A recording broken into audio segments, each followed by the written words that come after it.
안녕하십니까. 네, 영등포 재개발 재건축 상담 센터장입니다.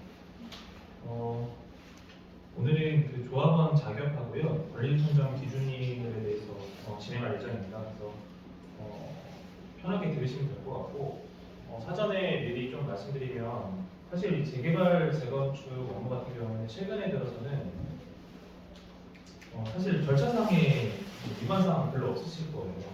예전에는 이제 절차상의 하자가 있으면 100% 조합인가 취소부터 해당 모든 결정된 사항이 취소가 떨어지는데 요즘에는 절차상의 하자가 있으면은 정말 별로 없는 그렇게 해서가 안 되는 그런 상황이기 때문에 그런 거 보시면 될 것 같고 사실은 이제 그 조합원의 자격과 권리 선정 기준이 그렇게 중요한 것 같지는 않고 조합원 자격에서 내가 자격이 되냐 아니냐 그것보다도 조합원으로서 제가 늘상 말씀드리는 게 조합원으로서의 역할을 제대로 수행하지 않으면 몇 번 말씀드리지만 이미 여러 가지 업무가 진행되는 상태에서는 뭐 어떠한 그런 기준도 어떤 요구도 할 수 없다. 그런 부분들을 조금 먼저 이해를 하셨으면 좋겠고 그리고 조합원으로서의 어떤 권리 행사가 제대로 되지 않았을 때는 당연히 그거에 대한 응당한 책임은 결국 조합원 전체적으로 짓는 거기 때문에 그렇게 보시면 좋을 것 같고 두 번째는 예를 들어서 그 조합원 자격을 갖고 있다가 뭐 유기한 사정으로 조합원이 이제 이사를 가게 되는 경우는 이제 매매를 했을 경우 이사를 가게 되는 경우에는 새로운 이제 그 매매 행위에 따라서 이제 들어오게 됐을 때는 조합이 구성됐을 때는 이제 조합에 신청을 해야 거기서 인증을 하니까 인간을 해줘야 인정을 해줘야 조합원으로서 자격을 획득한다. 이런 개념만 갖고 계시면 될 것 같고요. 일단은 전체적으로 한번 진행을 조금 해보도록 하겠습니다. 그리고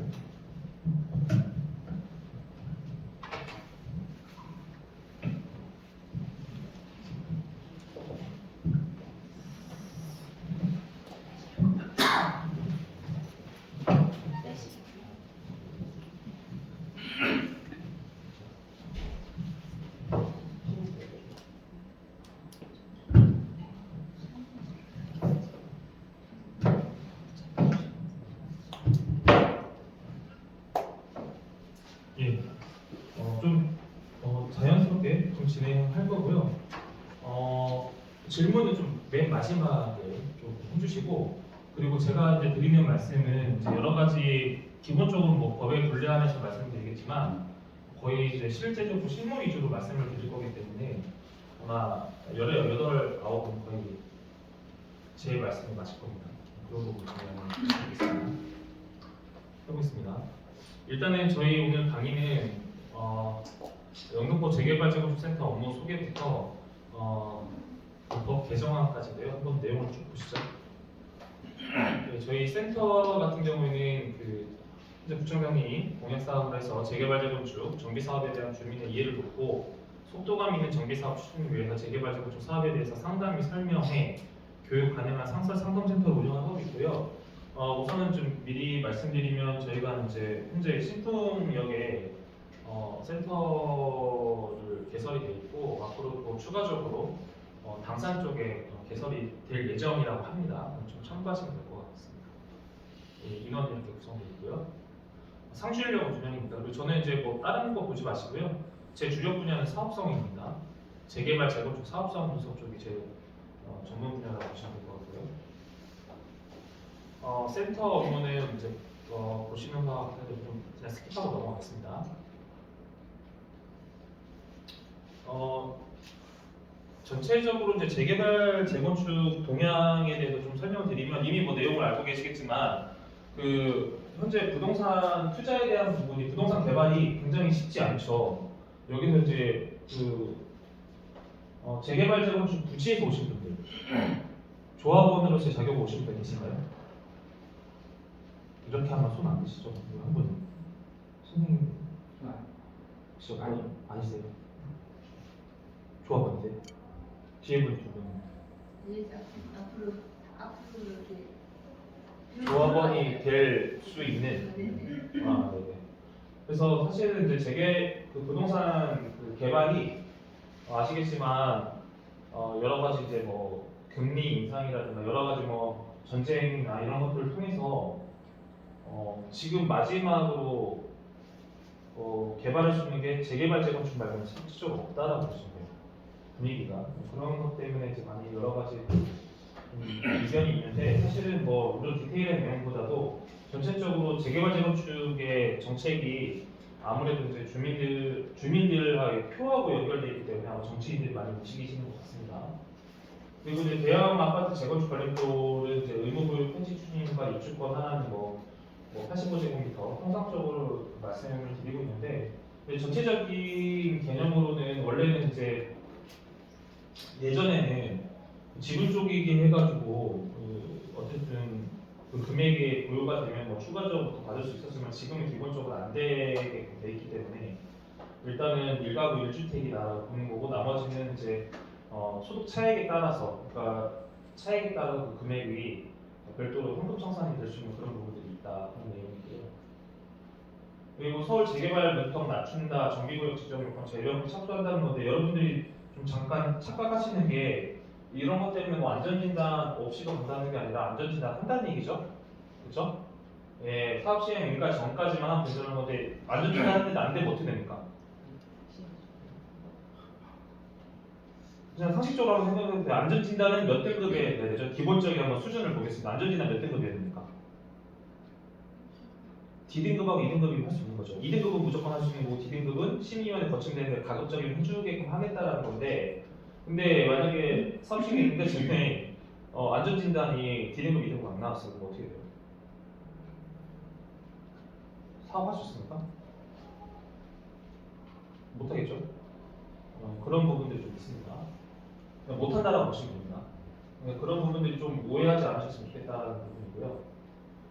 평당 분양가가 3천만 원 이하 찾기 힘든 서울인데 이게 보면 여러분들 어떻게 보시면 되냐면 물론 선생님들이 나중에 조합원들로서 재산권을 행사하게 되잖아요. 그렇죠? 결국 세대주로 들어가는 거니까.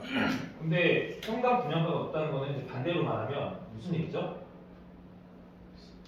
부동산 시세가 올라간다는 얘기잖아요. 그렇죠?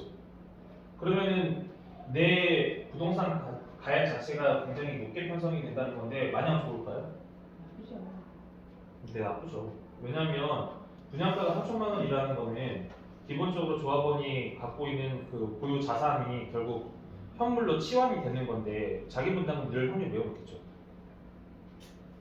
좋은 점도 있지만 나쁜 점도 분명히 있습니다. 근데 지금 부당 경기가 너무 안 좋기 때문에 괜히 어설프게 진행하게 되면 여러 가지 문제가 발생할 수가 있는 거예요.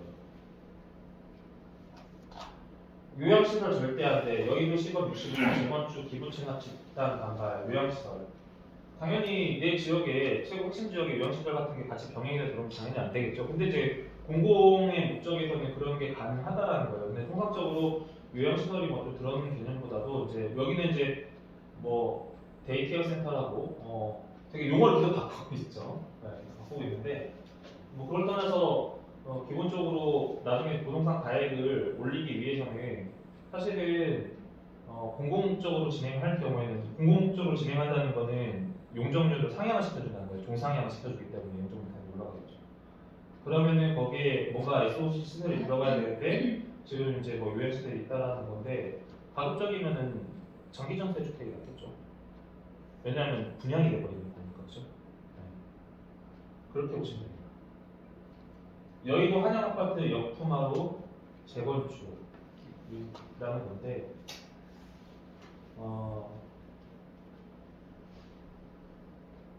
결과론적으로 여기 내용이 전체적인 무슨 얘기냐면 이제 땅값이 높은 지역에서 역사부지 확보하는 게 어려운데 공공 차원에서 충분히 검토하고 이뤄진 결정에서 설명하고 있다는 건데 여러 가지 뭐 이슈가 있다는 얘기입니다. 뭐 내용에 집약이 되어 있고요.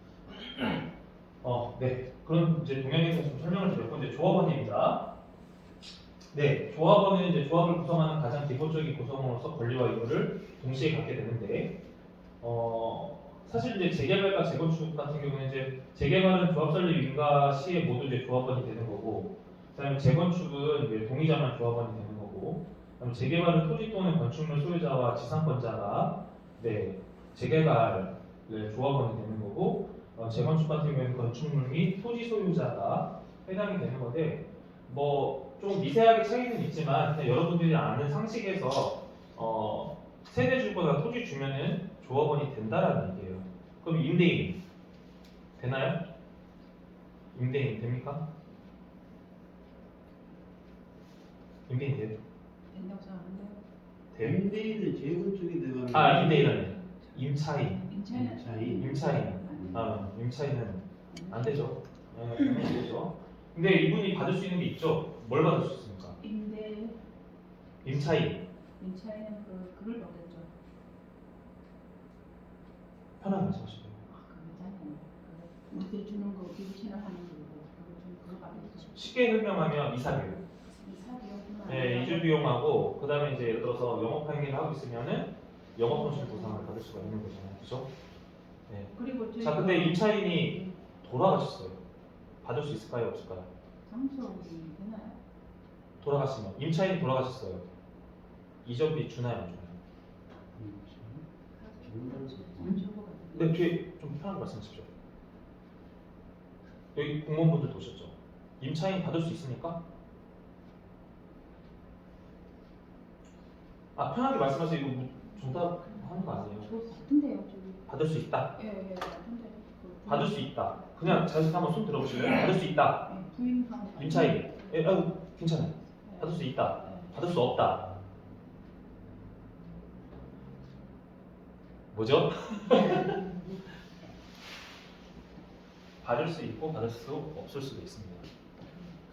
지난주에 저희가 지금 자문하고 있는 데가 있는데 세대 임차인이 돌아가실 때 꽤 잘 되는 고박집입니다.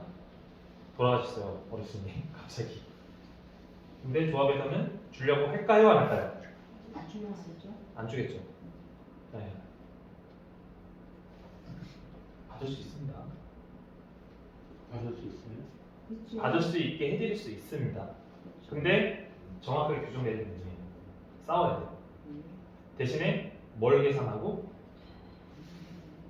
그 비용을 받기 위해서 자문하는 비용 편익을 뺐을 때 수익이 된다면 받을 수 있는 거고 안 되면 할 필요가 없겠죠. 근데 기본적으로 조합도 안 주려고 합니다. 받을 수 있습니다. 네, 하려고 하면 돈만 내면 네, 그런 상황입니다. 근데 기본적으로 거의 안 주려고 해요. 네, 그렇게 이해하시면 될 것 같고요. 그 조합원 자격에 보시면 이제 대조법에 따라서 아까 말씀드린 것처럼 그 수인의 대표는 1인으로 하는데 여기서 대표적으로 아까 말씀드렸죠. 그냥 쉽게 생각하면 돼요. 주절주절 내용 보지를 마시고 그냥 토지주나 건축주나 그 소위 말해서 이제 세대주는 조합원이라는 거예요. 무슨 말씀인지 이해하시죠? 그렇게 이해하세요. 이걸 뭐 읽으려고 하면 머리 아프니까 그렇게 보지 마시고 그 다음에 이제 추가적으로 변경사항 중에 예를 들어서 내가 아파트에 이제 어머니가 사시는데 어머니가 저한테 이제 약간 증여성으로 지분을 줄 수 있죠. 지분 주는 경우도 있죠. 다 처음 듣는 얘기시죠? 지분을 줄 수가 있어요. 예를 들어서 어떻게 되냐면 내가 이제 빌라를 갖고 있는데 100%라면 예를 들어서 30%를 아들한테 줄 수도 있어요. 그래서 아들을 조합원으로 만들었어요. 근데 지금 돼요, 안 돼요? 왜 안 돼요? 조합에서 또 그런 것 같아요. 저는 그렇게 알고 있어요. 예전에는 10%를 지분 갖고도 조합원이 되고 심지어는 조합장이 되신 게 있습니다. 제가 이 얘기를 왜 할까요? 저희가 조합장을 만들어 드렸기 때문에 그런 거 지금은 안 돼요. 지금은 그 지분권이 높은 사람이 조합원 자격을 얻을 수가 있습니다. 그런 거 좀 참고하시면 되는 거고요.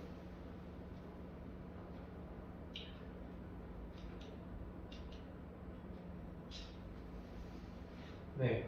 그리고 이제 그 투기과열 지역이나 조합원 자격 같은 경우는 이제 재개발 지역 같은 경우는 관리처분 계획 인가 후에 조합원 자격을 득할 수가 있고 재건축에는 조합 설립 인가 후에 하는데 위 시점에 보면은 여기 하단상에 보시면 됩니다. 여기 하단에 보시면 위 시점 이후 해당 정비사업의 건축물 또는 토지를 양수한 자는 조합원이 어떻게 돼요? 내용 어렵죠? 이 시간 이후에 토지 매매 거래를 하면 그 사람은 조합원이 될 수 없다는 얘기죠. 그죠? 그렇게 이해하시면 됩니다. 그리고 이제 규제지역 해제인데 2023년도 1월 5일자로 해서 영등포 포함해서 서울 21개국 및 경기 4개 곳인데 사실 우리는 뭐 큰 해당 안 되니까 그냥 이렇게 보시면 되고 여기서 주로 보셔야 될 게 조화로운 지위, 조합원의 지위 양도 가능하죠?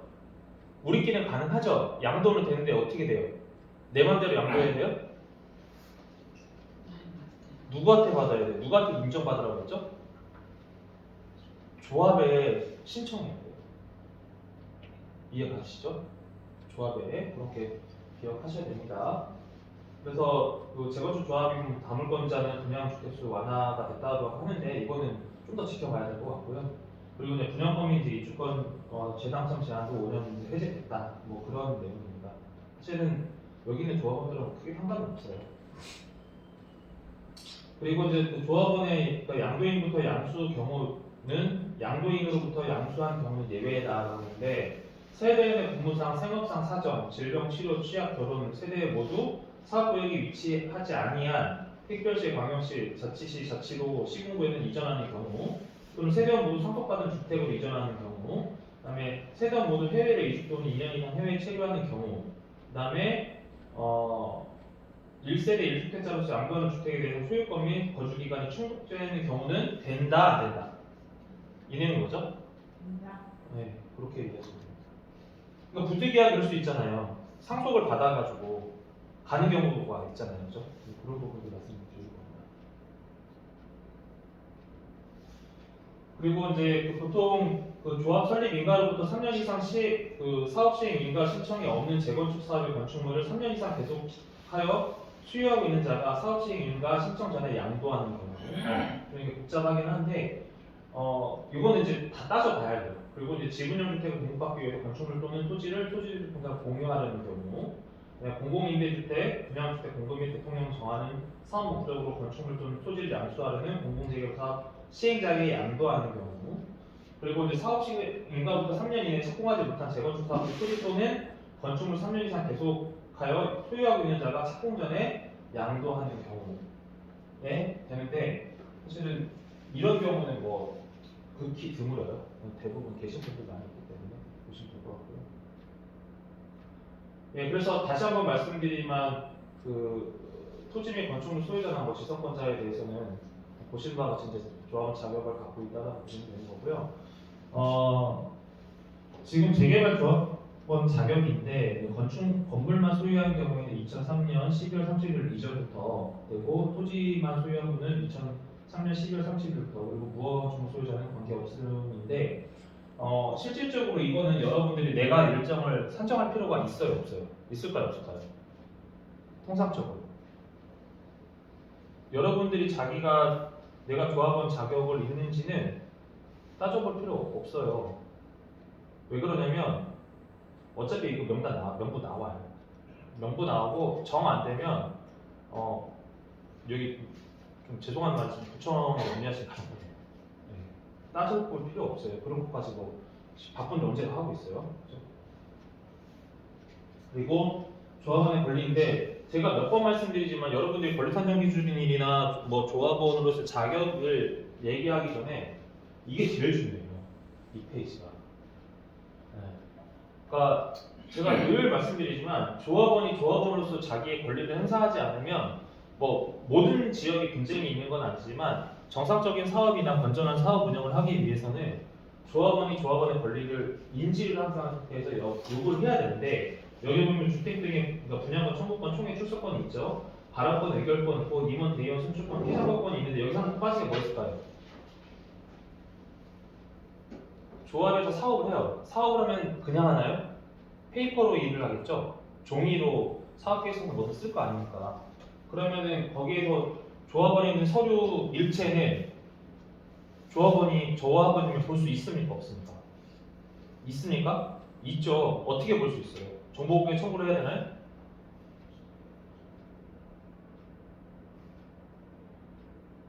조합원은 정보공개 청구할 필요가 없어요. 네, 조합원은 서류를 기본적으로 조합사무실에 비치하게 돼 있고 가서 열람할 수 있고 거기에서 이제 복사가 필요한 등사료라고 보통 표현하는데 등사료 할 때는 등사 비용을 내게끔 돼 있어요.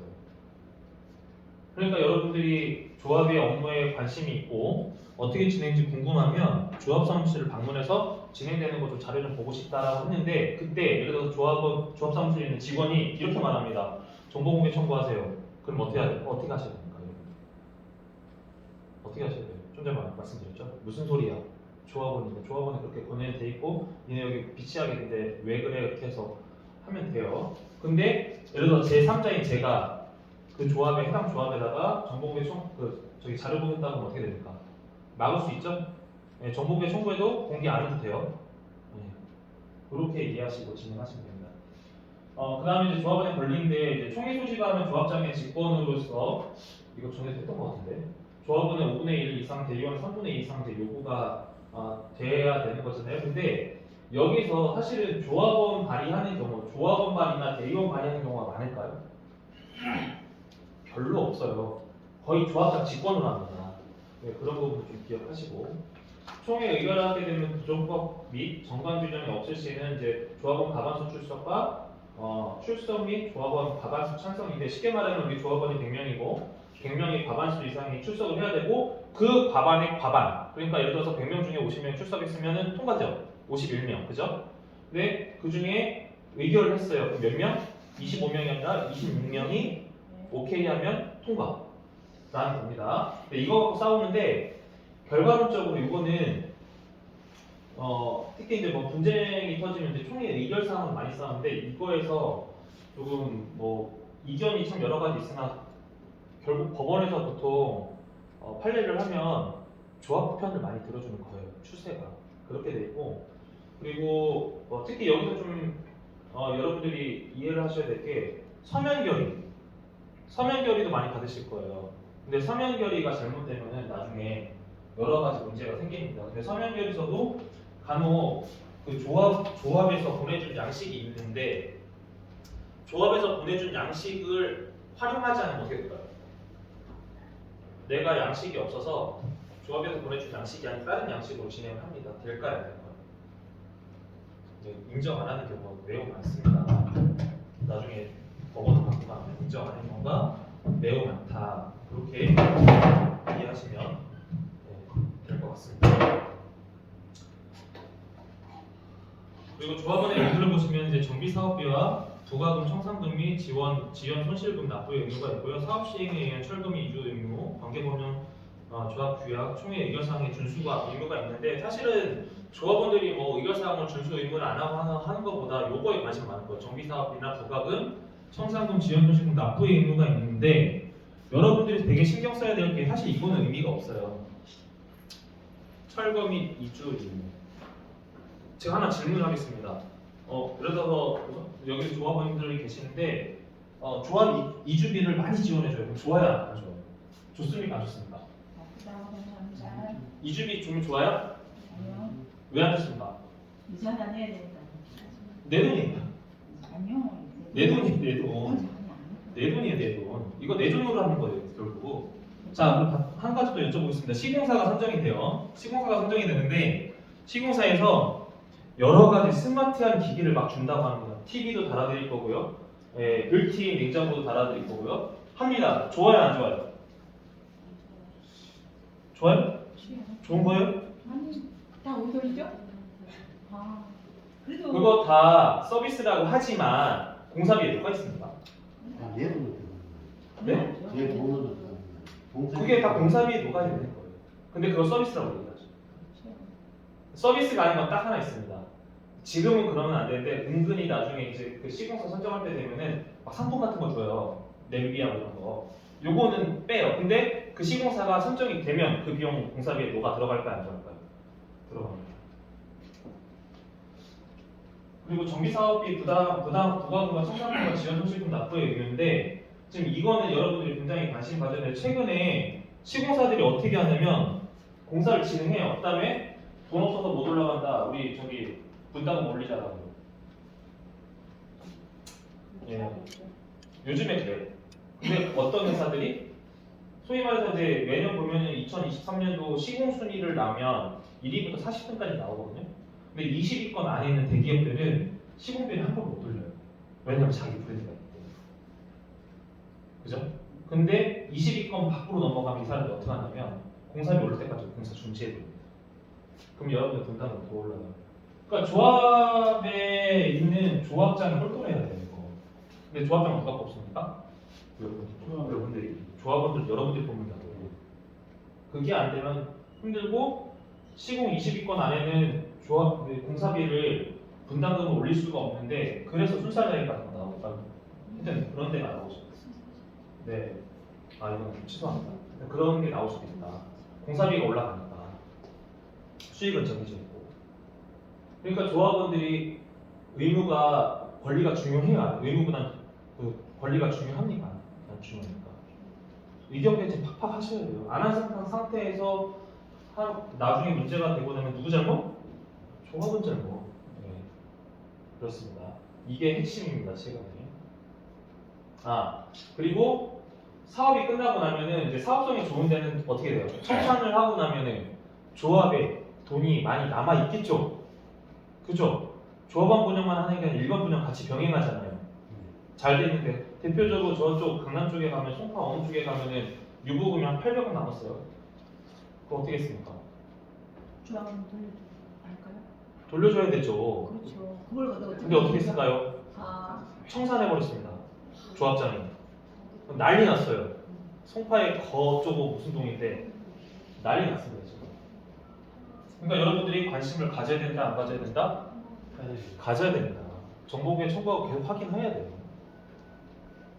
근데 우리 조합원분들이 그동안 너무 성실하게 살으셔서 설마 사람이 저렇게 하겠어? 설마 사람이 합니다. 특히 우리 영등포 지역 같은 경우는 이 재개발재건축 부지가 노인 인구가 많죠. 그러니까 어르신들 뭐라고 합니까? 흔한 말로 나 몰라. 나 제가 충청도여서 몰라. 몰라서 잘 못해. 이렇게 얘기하죠. 모르면 돈 내면 돼요. 네. 그렇기 때문에 관심 많이 가지셔야 돼요. 젊으신 분들 다 그래도 80 이상 넘으신 분은 안 계시니까 요즘 70까지 청년이니까요. 그렇게 보시고 관심 많이 가시더라. 몇 번 강조합니다. 조합원 뭐 권리선정기일 뭐 조합원 자격 그거 안 중요해요. 어차피 그거는 확인 가능해요. 리스트 나오고 정 안 되면 그냥 구청에다 물어보면 더 빨라요. 자, 입주권인데요. 그 정비사업 조합원이 이제 도정법이나 빈집법 규정에 따라서 이제 입주자로부터 취득한 지위다. 뭐 당연한 거죠. 그래서 도정법상으로는 이제 관리처분 계획 인가 이후 빈집법으로는 사업 시행 이제 계획 인가가 있는데 한 가지 질문할게요. 여러분들이 원하는 호실에 들어갈 수 있을까요? 있겠죠? 있어요? 있겠죠. 있어요? 조합원이니까요. 조합원이니까 내가 찍어서? 아니죠. 저희들이 좋은 곳을 갖다가 로얄층을 저희들이 다 해야 되겠죠. 그렇지 않을까요? 그러면은 로얄층만 조합원들이 싹 가져가면은 예를 들어서 쉽게 설명드릴게요. 저희가 지금 진행하고 있는데 227세대입니다. 여기가 지금 670세대가 나와요. 그러면 노예층은 227명이 노예층을 다 가져가면 나머지 어디 남았습니까? 돈 자기가 가진 그거 따라. 그러면 어떻게 돼요? 분양권. 우리의 수익은 누굽니까? 우리가 수익이에요? 일반 분양시. 일반 분양 수익이잖아요. 그러면 그 사람들이 저층하고 고층 가겠어요? 네. 그런 게 좀 있어요. 그리고 또 각자의 이야기가 있잖아요. 예를 들어서 내 아파트가 4차선, 왕복 4차선 도로에 제일 각지에 있는 제일 좋은 곳이에요. 여기 계신 분하고 똑같은 평수지만 저쪽에 안에 들어가 있으면 평수하고 시세 같아야 달라요. 그러면 그분들 어떻게 될 거예요? 그런 부분들이 있기 때문에 여러분들이 생각하는 그런 개념이 아니다라고 보시면 되는 거고, 결과론적으로는 도정법상으로 빈집법상으로는 이제 관리처분 계획 인가 이후에 사업시행 인가 이후에 입주권 지위를 득한다. 그래서 한 개 입주권이라는 거고, 그다음에 이제 종전자산평가에 자 이거 되게 중요한데 여러분들의 자산평가는 시세로 할까요? 시가로 할까요? 공시지가로 할까요? 공시지가. 공시지가죠. 그럼 공시지가하고 여러분들 한번 생각해 보세요. 지금 각자 사시는 지역이 있으니까 공시지가하고 내 시세가 같아? 다르죠. 다르죠. 그러면은 어떻게 하셔야 돼요? 이거? 자산평가액을 어떻게 하실 겁니까? 예를 들어서 내가 살고 있는 데가 시세로는 20억인데 공시지가로는 10억이야. 그러면은 지금 평당 분양가가 3천이면은 몇 평 들어가요? 30평짜리밖에 못 들어가죠. 그 금액에 맞추려면 그러면 10억 내가 손해네? 뭐 어떻게 하실 거예요? 공시지가 올릴까요? 공시지가를 내 맘대로 올릴 수 있나요? 아니 되기 전에 올려야 될 것 같아요. 네, 올릴 수 있을까요? 글쎄요, 올려야 될 것 같은데. 세금을 많이 때리니까 공시지가도 많이 마음대로 올리고. 세금을 많이 내리는 건 않죠. 어차피 내가 양도 차익이 발생하는 최소한 5년 이상 다 보유하고 계셨을 거고, 그죠? 그럼 양도가 이거 별로 없을 거라고 가정하면 이거 감정평가할 때 관심 가져야 돼요, 안 가져야 돼요? 중간에 감정평가 어떻게 합니까? 종전자산가 평가 하실 때, 그쪽은 관심 별로 이렇게 관한 안 하시죠. 자산 평가할 때. 저희는 네. 구청에 감리한 분, 저희 조합에서 감리한 분 그렇게 해서 이렇게 한다고 알고 있는데 그러면 감정평가 법인은 누가 선택해야 돼요? 조합이 되겠죠? 조합이 해야 되는데 그 조합의 조합원들이 관심을 가져야 돼요, 안 가져야 돼요? 그 감정평가 금액은 그 세 명이 감정평가를 보통 하잖아요. 그러면 이 세 사람의 차이가 얼마나 될 것 같아요? 맥시멈. 그냥 찍으시면 돼요. 몇 프로? 그냥 10단위 한번 찍어보세요. 10%, 20%, 30%부터 10% 나왔습니다. 업하세요. 세 명의 최저치와 최대차이. 우리나라 사람들은 질문하면 답하는 데 특이죠. 최대 30% 차이가 있어요. 그러면 감정평가 법인이나 감정평가사는 이거 실무에 대한 부분이 어차피 아셔야 되니까 감정평가사가 내가 예를 들어 100을 때렸다라고 치시죠. 그러면 최대로 쓰기 130에 그 이상 올려주면 안 돼요. 그 안에 룰이 있단 말이에요. 그러면 우리는 누굴 선택을 해야 돼요? 우리 입장에서는 100보다는 130을 한 사람이 낫겠죠? 시공사는 100이 낫겠죠. 그러면은 거기는 어차피 중간값하고 뭐 좀 더 이렇게 올릴 수는 있는데 그 감정평가 할 때 되게 중요합니다. 그러면 여러분들이 20억 자산이 갑자기 15로 줄 수도 있고 15억이 될 수도 있고 물론 20억은 안 넘어가지만 10억보다 10억이 낫지 않을까라는 생각을 합니다. 물론 그 조합원 분양가가 있기 때문에 또 여러 가지 뭐 차익이나 나중에 이제 준공이 떨어져서 입주한 상태에서 그때 당시에 부동산 자산 가액이 올라가는 이점도 있지만 우리 입장에서는 입주한 다음에 자산 총액을 더 좋아야 당장 내가 돈 내는 거를 어느 정도 정상가로 인정을 받는 게 나아요. 후자겠죠. 인정을 어느 정도 자산 평가를 받은 다음에 그거를 반영시켜야 되는데 그 다음에 이제 뒤에 반대급부로 떨어지는 것도 있지만 그런 부분들이 있어서 좀 그런 거는 좀 참고해야 된다라는 부분입니다. 지금 1+1 되나요 안 되나요? 재개발 재건축에서 1+ 예전에 그 어르신들이 되게 영운전 얘기 많이 하시죠. 내가 이거 땅 해가지고 내가 집 두 채 받아서 그런 얘기 하시죠. 지금 돼요 안 돼요? 15억 원 되는데요. 네? 15억 원 되는 줄 알고 있는데 저희 신규 1+1 될 확률이 높냐고요? 없죠. 없어요. 예전에는 됐어요. 네. 왜냐하면 그만큼 수요 공급이 어느 정도 좀 그러니까 수요자가 많았기 때문에. 근데 지금 1+1이 거의 안 돼요. 예, 저희 어머니도 그런 얘기해요. 안 돼요, 안 돼. 쉽지 않아요. 네, 그렇게 보시면 됩니다. 네, 뭐 과밀 억제지구나 이런 것들은 어차피 뭐 공시되는 거니까 참고하시고 뭐 3주택 이하로 등록 가능하고 이주권은 한 개다 뭐 이렇게 보시면 되고요. 재건축과 재개발의 차이는 뭐죠? 재건축 아파트는 것이고 재개발은 일반 단독이나 후분당한 것이고. 정확하게 알고 계세요. 재건축은 아파트 위주로만, 그죠? 재개발은 아파트도 껴있고 주택도 껴있고 상가도 껴있고 그런 경우입니다. 네, 근데 권리 산정 기준인데 여기서 보시면 이제 권리상정 기준일의 개념은 정비 사업을 통해서 분양받을 건축물의 권리, 그러니까 도시 도정법에 따라서 어떻게 해요? 네, 정비구역 지정고시가 있는 날, 그리고 시도지사가 투기를 억제하기 위해 기본계획 수립을 위한 주민공단 공고일 이후 정비구역 지정고시 전에 따로 정하는 날.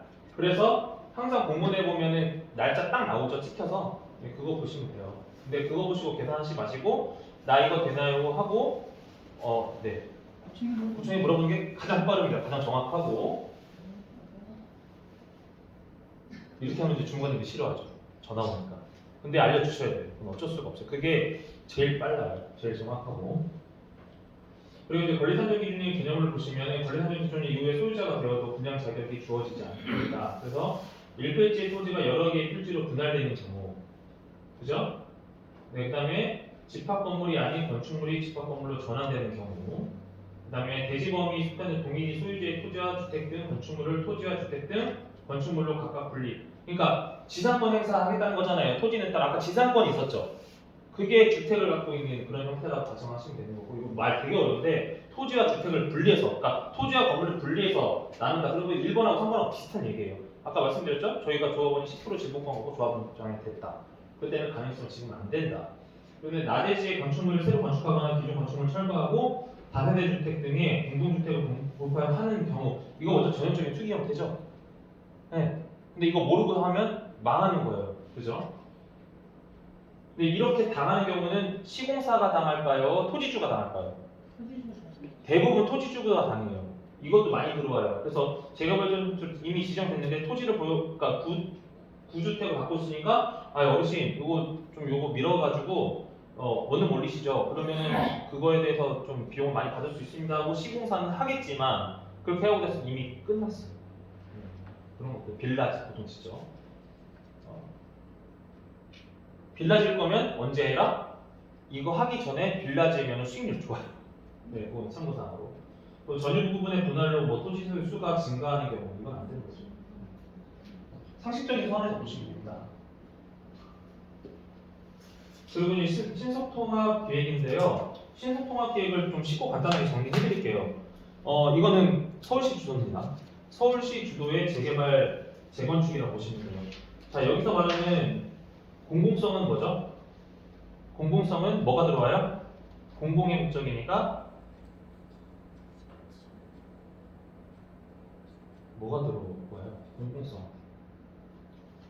여기에 뭔가 아까 뭐 데이케어 센터부터 들어가고 임대주택도 들어오고 그런 걸 말하는 거죠. 근데 그거 들어오는 거 싫어하니까 어떻게 해요? 사업성을 균형을 맞춰주죠. 그 사업성이 뭐라고요? 아까 앞에 말씀드렸는데 상향을 하거나 용적률을 좀 더 올려주거나, 그쵸? 그게 올려줘도 똑같이 더 들어오는 거 아니에요? 맞아요. 똑같은 거요. 똑같은 거로 계산해요. 네, 맞아요. 네. 그래서 그 공공성 확보하고 사업성인데 공공성은 이제 사회기반 시설을 넣어주고 대신에 그걸로만 하면 안 되니까 대신에 용적률에서 예를 들어 종상향을 시켜주겠다. 그럼 종상향 시켜주면은 용적률이 당연히 올라가겠죠? 그러면은 더 올릴 수 있죠? 그죠? 그런 것 때문에 하는 거예요. 그래서 신속한 사업 추진이 가능하다. 신속통합기획하면은 몇 년 정도 빨라지냐면 한 3, 4년 정도 빨라진다고 합니다. 네, 제가 신속통합기획까지는 해보질 않아서 모르겠어요. 진짜 3, 4년이 빨라지는지. 근데 제가 봤을 때 신속통합 기획할 때 문제가 뭐냐면 어쨌든 서울시에서 대략적인 그림을 그려주다 보니까 이해관계가 안 맞을 수가 있어요. 대표적으로 어떻게 생각을 하시죠? 우리가 딱 똑같이 이종인데 상업시설을 바꿔주면 좋은 거죠? 예를 들어서 됩니다. 그런데 한쪽은 주거시설이고 한쪽은 원래 상업시설이었어요. 그러면은 누가 좋습니까? 주거시설에 있던 사람 좋죠? 근데 상업시설에 있던 사람 어때요? 좋아요? 상업시설에 있던 사람 싫죠. 상업시설에 종상향 되면 얼마나 되겠습니까? 더 올라가요? 똑같아요. 그렇게 엮여있는 복합지구다, 복합필지다라면 어떻게 하겠습니까? 안 맞죠. 그런 부분에서도 문제가 된다라는 부분입니다. 우리 연구표도 있습니다. 예, 그 권리상장 기준일은 이제 뭐 지분 쪽 얘기 아까 말씀드렸던 것처럼 분양권 늘리고 지분 쪽이 대표적 투기행위로서 권리산정 기준일을 별도로 고시하는 권리산정 기준일 다음 기준으로 건축물 분양 받을 권리 산정하는 데 따라서 필지 분할 지분 쪼개기 하고 그다음 이것도 지분 쪼개기예요. 그다음 단독주택은 다가구주택 세대주로 다세대주택으로 전환. 단독주택을 다세대주택으로 할 수 있죠. 예. 어떻게 합니까? 1층 2층 잘라서 하는 거. 그렇죠. 네, 그렇죠. 예전에는 엄청 그렇게 했었죠. 그래서 토지와 건축물을 분리시켜서 다세대 공동주택으로 신축하는 행위는 권리산정 기준일 다음날 완료되어야 분양권을 받을 권리가 취득된다. 이거 쪼개기 엄청 했었어요 예전에. 네, 그리고 이제 그 신속통합 기획의 권리산정 기준일은 1차 후보지는 2021년 9월 23일이고 2차 후보지는 2020년 1월 28일이고 그다음에 24년도는 1차 후보지는 이제 자치구청장 후보지에 대해서 추천을 하는데 여기서 보실 게 권리산정 기준일 부동산 거래를 차단하는 것이 아니라 건축물 분양 받을 권리를 산정하는 기준일이 된다라는 겁니다. 뭐요? 건축물을 분양 받을 권리를 산정하는 기준일이 되는 겁니다. 그러니까 이제 기존의 그 조합원들한테는 혜택이죠. 여러 사람 끼지 않게. 그런데 저게 과연 혜택일까요? 권리사정 기준일을 이렇게 지켜주는 게 조합원들한테 혜택일까요? 아니면은 또 아닐까요? 아닌 것 같아요. 필레가 좀 쉬우니까. 네, 일단은 이게 혜택일 수도 있고 아닐 수도 있습니다. 왜 그러냐면 예를 들어 사업성 부지가 높은 지역, 특히 상업시설 누가 봐도 역세권, 그러니까 쉽게 말씀드렸죠. 역세권 같은 경우는 일단 사업성이 좋다고 보잖아요. 그 지역에서는 일반 분양이 많으면 좋을까요? 조합원 분양이 많으면 좋을까요? 일반 분양이 많으면 좋겠죠. 거기는 해당되는데 자 비역세권이에요. 일단은 재개발 좀 했어요. 자 그러면 그런 데는 분양될 확률이 높아야 안 높아요? 낮죠. 그러면 조합원이 많으면 돼요 안 돼요? 많은 게 낫겠죠. 그래서 다른 방법으로 가는 게 뭡니까? 이건 도정법이 아닌 주택법상의 지주택. 그래서 하는 거예요. 사업성이 그다지 없고 아니면 사업성이 굉장히 있어 보이긴 하는데 우리 조합원으로는 감당이 안 되는 거니까 외부 자본을 받아서 외부 조합원을 받죠. 돈 받고. 주택법상으로 그렇잖아요. 그런 지주택이잖아요. 근데 지주택 같은 경우에는 어떻게 된다고 했죠? 제가 항상 강의 때도 말씀드렸지만 지주택은 보장해 줄 수 있는 권한이 없어요. 왜냐하면 본인의 그 제사상의 이익을 위해서 만들어진 조합이기 때문에 그 안에서 예를 들어서 막 가로주택이든 소규모도 6건이 진행되면은 그 안에서 얼마든지 빠질 수 있으니까 지주택이 엄청 싸우는 거죠. 왜 그러냐고 구청에다 보냐고 되게 답답한 얘기죠. 그러니까 이거는 사업을 보호한다는 게 제일 좋아요. 이해가시죠? 그런 게 좀 있다라고 참고하시면 됩니다. 혹시 제가 설명하는 게 어려운 거 있으시면 말씀하세요. 좀 더 쉽게 풀게 가급적이면 쉽게 하는데 좀 어려울 수도 있습니다. 그리고 이제 공공재개발 같은 경우에는 이제 뭐 당연히 재개발은 주택하고 포함된 곳이고 당연히 이거는 이제 공공재개발은 공공이 들어가면 무조건 용적률 상향이라고 보시면 돼요. 그냥 그렇게 이해하세요. 공공재개발, 공공재건축 앞에서 공공고 신속통합기에 무엇타운 딱 들어가면 아 이거 용적률 뭔가 상향을 해주는구나 공공성 보장해주는구나 그렇게 이해하시면 가장 빠릅니다. 그래도 뭐 주저주저 써있는데 이거 별로 중요하지 않고요.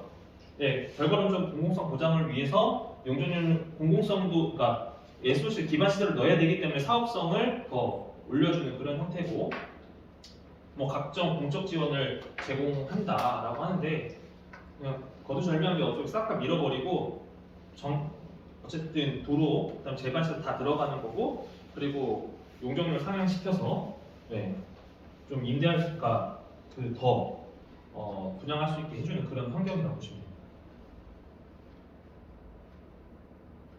예, 공공재개발 권리산정기를 뭐 5, 6대책이라고 해서 돼 있는데 이건 뭐 참고만 하시고요. 마찬가지 권리산정 기준의 부동산 거래를 차단하는 것이 아니라 건축물 분양 받을 권리를 산정하는 건데 이것도 상황에 따라서 좋을 수도 있고 나쁠 수도 있다 그렇게 보시면 됩니다.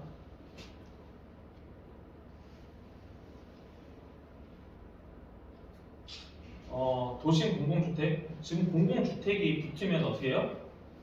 네. 일정 부분은 네. 어드밴티지가 있다는 얘기죠. 그래서 공공이 직접 소유권을 넘겨받아서 사업을 주도하고 신속한 사업 추진이 가능한데 뭐 예를 들어서 뭐 그런 경우도 있죠. 뭐 도시공사에서 예를 들어서 100에서 150억 정도를 투자를 해주고 그다음에 공동 시행하자 하는 경우도 있어요. 그러면 이제 보통 도시공사에서 갖고 있는 것 보유분을 임대주택으로 전환해서 임대 수익을 노리는 그런 형태들이 있는데 뭐 그게 이제 뭐 형태마다 좀 다를 수 있겠지만 사업의 방향에 따라서는 좀 많이 볼 필요가 있다라고 봅니다. 왜 그러냐면 제가 사업성 쪽 업무를 자문을 많이 하다 보니까 이게 진짜 사업성이 있는 거냐 없는 거냐가 제일 중요해요. 사업성 없으면 할 이유도 없는 거고요. 그래서 이제 그런 부분들이 그런 사업이 있다 그렇게 이해하시면 될 것 같습니다. 네, 여기 보시면은 뭐 일반 정비 사업하고 그다음에 그 도시공공주택 복합 사업이 있는데 공공이 사업을 추진하더라도 시공자는 주민이 원하는 시공자를 다수 추천하여 주민이 시공하는데 근데 사실은 이 도시 공공주택 같은 경우 누가 하나요? 이 시행 주체가 누가 보통 많이 하죠? LH나 SH가 하는 거죠. 그죠? 그럼 또 싫어하잖아요. 그죠? 그런 차이점이 있다. 그러니까 좀 전략적으로 봐야 돼요. 이거는 사업성 봐서 아 우리 지역은 이거 재개발 건축해도 이거 큰 수익성 없을 것 같은데 하면은 오히려 이게 날 수도 있어요. 왜냐면 공공에서 하면 나중에 이제 그러니까 미분양 채권들이 있잖아요. 미분양 그 회사채들 그런 게 있어서 그런 건 어떻게 해요? 공공에서 임대주택을 보통 먼저 하든 입주를 시켜버리니까 그죠? 그럼 그게 어디에 들어갑니까? 나중에 관리비 편익이라든가 사업비 편익에서 다 녹아나가기 때문에 나중에 이제 여러분들 뭐 분담금이라든가 이런 거 낼 때 좀 여러 가지 도움이 되거든요. 그러니까 그런 부분들은 좀 참고하시면 됩니다. 그래서 이제 도심 공공주택 복합사업의 권리산정 기준위는 차수가 구분되어 있지 않아 권리산정 기준 하나로 정리를 하고 권리산정 기준이 이전까지 소유권 이전 등기를 완료하면 되는 거고 기준일 이후에 이제 구역 내 부동산 매수한 경우 무조건 현금 청산 기준일 이후 어떻게요? 무조건 현금 청산된다라는 겁니다. 네. 현금 청산되면 아깝겠죠. 이거 무조건 금액을 안 잡아줄 거라서.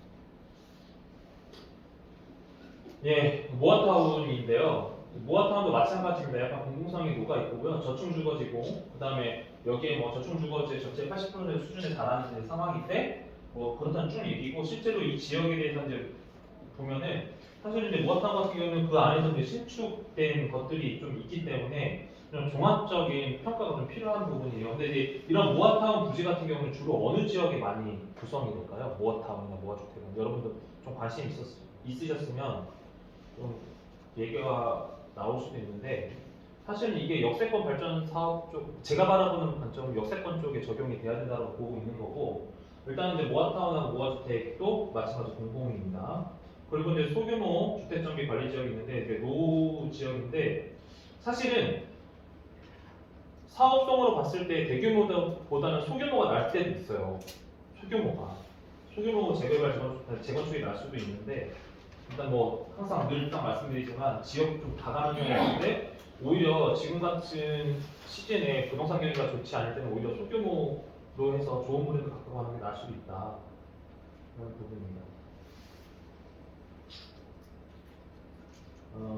이거는 뭐 개념적인 부분이기 때문에 그냥 넘어가도록 하겠습니다. 이건 뭐 검색만 해도 나오는 거라서요. 예, 그 모아타운 권리사정 기준위는 2023년도 모아타운 수시 공모로 진행되고, 그러니까 이거는 공모예요. 공모에서 무조건 뭐 되는 건 아니고 신청을 해서 선정이 되는 그런 절차를 통해서 가는 거기 때문에 권리사정 기준은 모아타운 선정이 기준으로 해서 또는 서울특별시장이 따로 정한 날로 한다라고 보시면 되고요. 모아타운은 가급적이면은 어쨌든 전체적인 의견을 반영하는 거기 때문에 사실 권리사정 기준이 큰 의미는 없습니다. 실무에서는 어쨌든 사업만 가면 되기 때문에 그래서 건축 허가를 받고 착공을 신고를 했을 경우 분양 대상으로 인정한다. 좀 더 유해졌죠? 네, 역세권 장기전세 주택. 네, 이거는 아까 말씀드렸죠? 역세권 장기전세 주택이 용적용 상황인데 역세권 장기전세 주택을 누려면 어떻게 해야 된다? 신혼부부나 청년 대상으로 입주권을 주는 게 가장 좋다. 그래야지 아파트가 전체적으로 시세가 올라간다. 그런 한 가지 팁을 드리고요.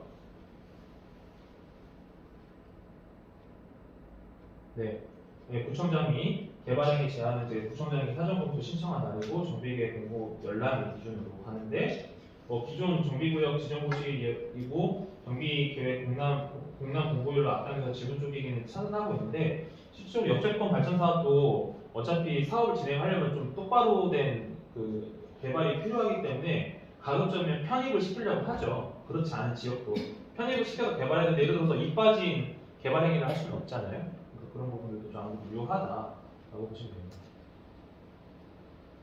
예, 가로주택 괜찮아요. 예, 가로주택이 사업성이 나쁘진 않아요. 다만 이게 뭐 항상 늘상 말씀드리지만 이제 조합장을 누구를 어떻게 뽑느냐가 제일 중요합니다. 가로주택 나쁘지 않아요.